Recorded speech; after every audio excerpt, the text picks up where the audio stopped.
Bonjour tout le monde. Euh, Beaucoup de questions sur le mal de dos et le lit incliné. Donc le problème qui se pose quand vous avez un lit incliné, c'est que beaucoup de matelas vont être déjà fatigués ici au milieu et ça va créer une sorte voilà, de forme comme ça, tu vois.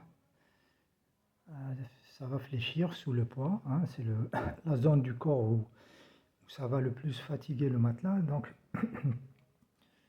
Donc on va perdre l'alignement. Donc tu vas te retrouver ici. Donc ton bassin il va creuser, hein, c'est une zone assez lourde du corps, donc c'est là où ça travaille. Et tu vas perdre l'alignement de ton corps, hein, en général. Et, euh, et c'est ça qui va... le même matelas, en lit normal. Toutes les forces sont, tu vois, verticales. Mais en lit incliné, tu auras d'autres forces, hein, qui sont latérales comme ça, parce que tu as des forces qui vont aller comme ça. Et donc, cette,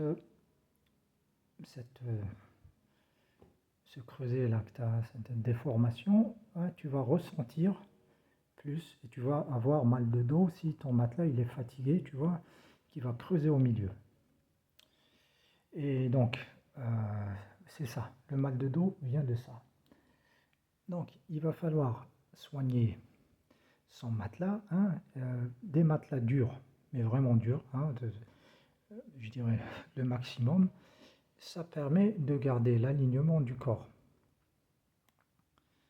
Donc c'est ça, le problème du mal de dos vient de non-alignement du corps sur un lit incliné, hein, comme le mien ici.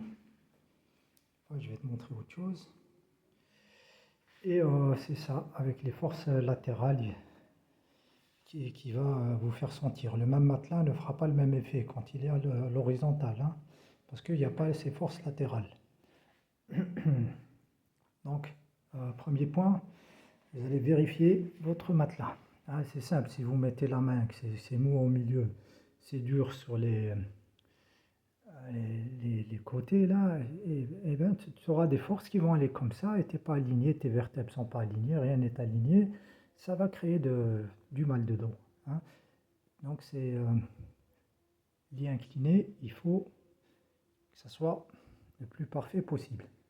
Ben moi, comme j'ai pas de matelas, voilà, ça c'est un futon, ils appellent ça ici. Voilà, il y a une espèce de contreplaqué là voilà, pour pas sentir les lattes. Et bien figure-toi que même avec ça, tu vois ces barres là, et bien il y a deux barres au milieu. Donc tu as une ici à l'extrémité, deux au milieu et une là-bas. Et donc même avec ça, donc, tu vois le petit truc là, c'est que du coton. Et bien il y a eu une déformation. Donc tu as les deux barres avec le poids de mon corps qui fléchissent. Mais c'est de rien du tout, hein. Je dirais que c'est dans les 5 mm. Donc ça fléchissait sous mon poids et je ressentais ça. Donc il y avait un problème. Je me suis dit, ah, moi j'ai mis ça justement pour pas avoir problème de matelas. Et bien le lit en lui-même fléchissait, hein. Ça faisait ça. Mais il suffit de rien, hein, pour que tu vas sentir de la douleur. Donc moi qui n'ai pas de problème de dos, j'ai ressenti la douleur dans le dos. Donc tu vois que c'est pas simple à faire. Donc qu'est-ce que j'ai fait?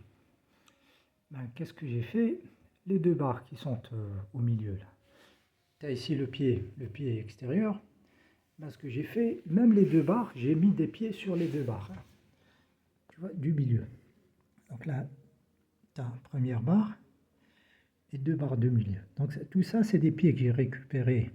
J'ai coupé à la bonne longueur. Et tu vois que j'ai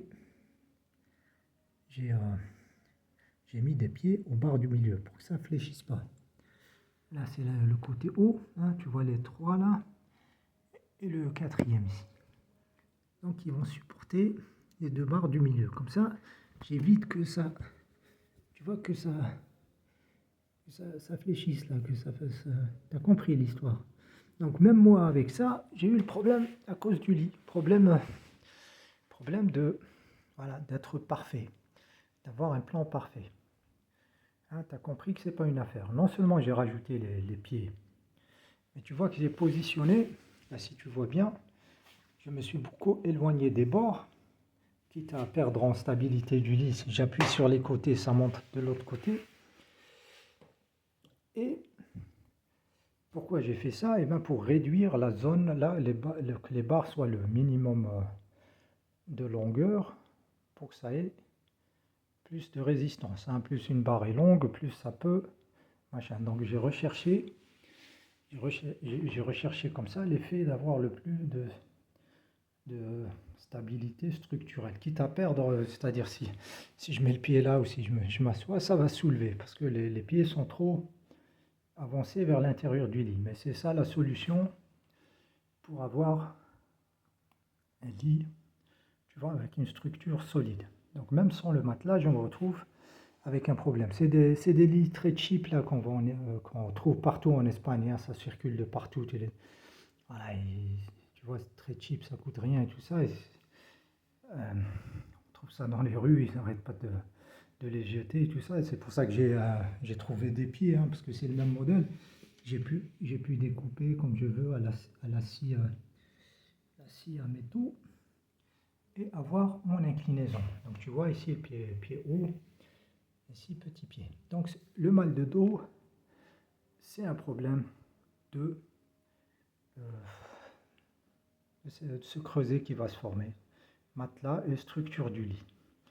Donc ça, c'est réglé, on en a parlé. Maintenant, on passe à autre chose. Beaucoup de gens vont te dire, non, moi je croyais qu'il faut monter les pieds.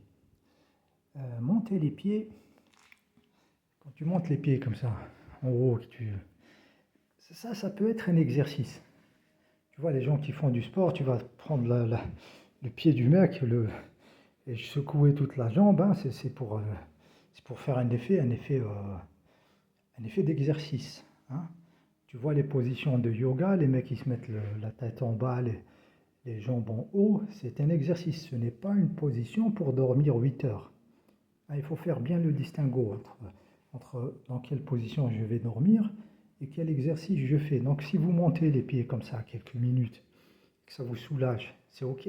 Ce n'est pas une position que tu vas maintenir pour dormir. Tu comprends, tu te soulages, si tu as un machin, ça te soulage un peu. C'est bien, c'est comme une position de yoga, c'est pas une position pour dormir. Donc voilà ce que vous pouvez, voilà, pour faire le distinguo entre la position naturelle pour dormir et un exercice de yoga ou un exercice de je sais pas quoi. Tu vois, tu vas te mettre les jambes en haut, tu peux t'amuser, mais tu vas pas dormir comme ça. La nature, ça fonctionne pas comme ça.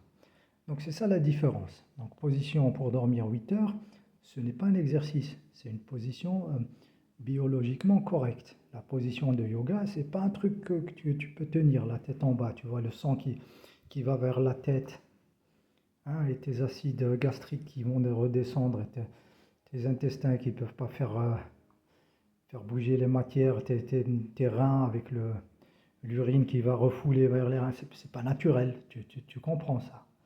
Donc ici, on recherche la position naturelle optimale pour une circulation sur 8 heures et pour dormir dans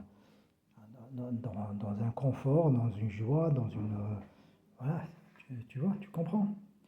Et voilà, autre question, est-ce que le lit incliné, ouais, ça va résoudre tous mes problèmes? Ça va vous booster, mais si tu manges n'importe quoi, hein, c'est sûr que tu n'as pas réglé ton problème. Si tu dors et tu as le routeur Wi-Fi là, devant ta tête ici, ou un téléphone, les trucs là, les sans fil avec la base là qui émet sans arrêt, ça tu as une pollution de ouf devant ta tête. Est-ce qu'il y a eu une antenne machin en face de ton appart? Voilà, donc ça fait partie du bien-être, mais c'est pas, tu vois, il y a d'autres choses à côté. Donc nourriture bien sûr, je vous mets en lien la chaîne de Gabriel Lesquois. Et voilà, il parle de comment se nourrir et tout ça, vous allez apprendre plein de choses, le jeûne et tout ça et tout ça. Et donc c'est ça, et c'est tout un truc. Et ça, c'est un outil fantastique que nous a offert Andrew K. Fletcher, qui nous a quittés il y a quelques mois, hein. Pas beaucoup d'hommages à Monsieur Fletcher sur Internet ou sur le YouTube, hein. Tu vois que les gens qui changent le monde, hein, ça, c'est pas tout de suite qu'on les reconnaît, hein. Donc ça passe inaperçu, les gens importants de notre histoire.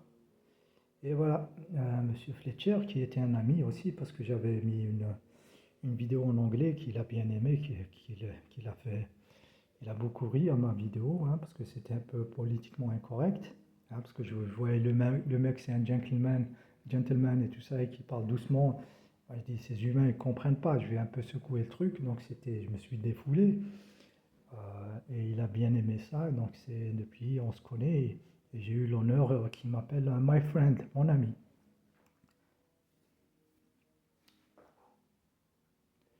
Et donc voilà, vous avez à peu près les réponses aux questions récurrentes.